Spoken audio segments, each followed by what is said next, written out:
First impressions are everything when it comes to selling your home. So, how do you make a great first impression on a potential home buyer? That's the focus of this week's episode of Selling with Shannon. I'm Shannon with the Shannon Jones Team at Keller Williams Realty in Long Beach, California.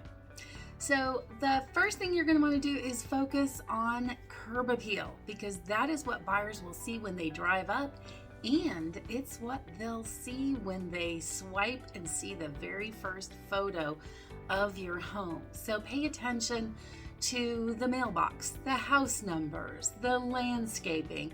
Make sure there's no dead, scraggly plants. Think about adding a fresh layer of mulch. Also think about how buyers will experience your home through their other senses. Does it smell fresh and clean? How about what they'll hear? If you've got a water feature, turn it on so that buyers can hear that trickling water. Or think about having some pleasant mood music playing for showings and even for open houses.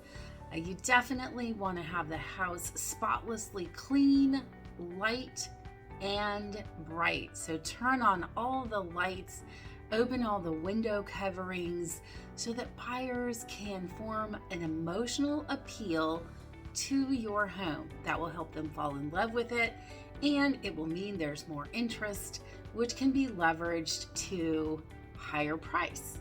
If you have any questions about how to create a great first impression when you're selling your home, let us know. We've put together a list of tips, so DM us or give us a call and we'd be happy to provide that to you.